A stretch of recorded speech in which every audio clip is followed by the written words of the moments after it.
Assalamualaikum warahmatullahi wabarakatuh. Halo teman-teman. Baik, langsung saja saya dan teman saya Siti Nur Aziza dan sahabat Aisyah Tunida akan sedikit menjelaskan tentang tasbih dimni. Nah, ada yang tahu nggak sih teman-teman tasbih dimni itu apa?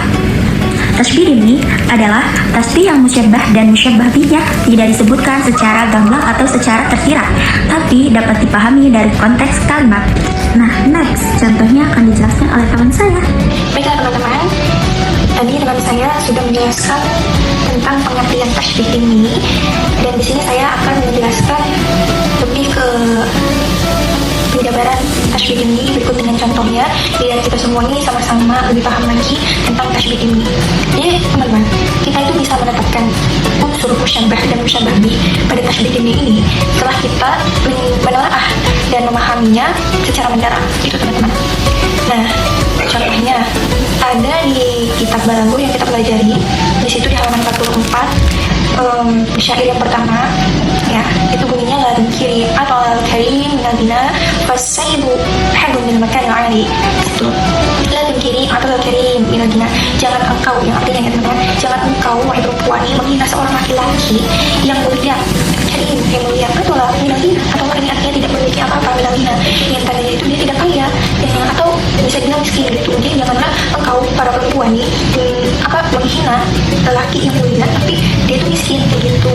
Dan kelanjutannya dari syair tersebut, masaibu harbun min makan ali, dan ingatlah bahwasanya tidak mengalir itu adalah musuh dari tempat yang tinggi kayak gitu teman-teman. Nah, dari kata-kata syair tadi yang saya bacakan itu tampak jelas sepertinya tidak ada ungkapan tasbih pada umumnya. Kalau misalnya kita lihat contoh-contoh tasbih pada umumnya itu biasanya kayak contohnya kayak gini, aziz atau qamar. Nah, di situ ada tasbih yang kayak menunjukkan bahwasanya itu adalah tasbih, itu perumpamaan. Di situ ada itunya. Tapi kalau misalnya tasbih ini tidak ada gitu, tidak terlihat ungkapan tasbihnya. Akan tetapi kita mengerti bahwa di dalamnya itu mengandung pengertian tasbih, yaitu menyerupakan orang mulia dengan tempat yang tinggi dan menyerupakan kekayaan dengan air yang mengalir kayak gitu teman-teman. Jadi sebagaimana air yang mengalir ini tidak mau naik ke tempat yang tinggi, begitu pula kekayaan ini tidak mau menyertai orang-orang yang mulia seperti itu teman-teman.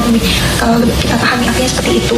Jadi teman-teman, intinya tasbih dimni ini yang sudah dijelaskan oleh teman saya sebelumnya, bahwasanya dia itu tidak nampak, tidak tersirat itu bentuknya, kecuali kita memahami kalimatnya dulu gitu teman-teman.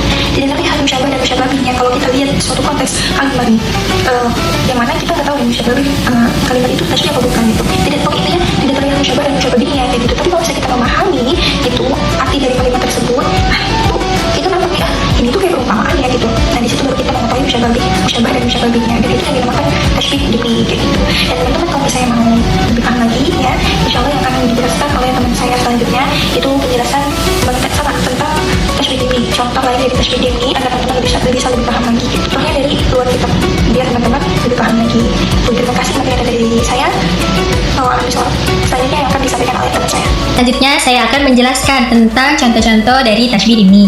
Contoh-contoh dari tasbih dimni itu ada dua.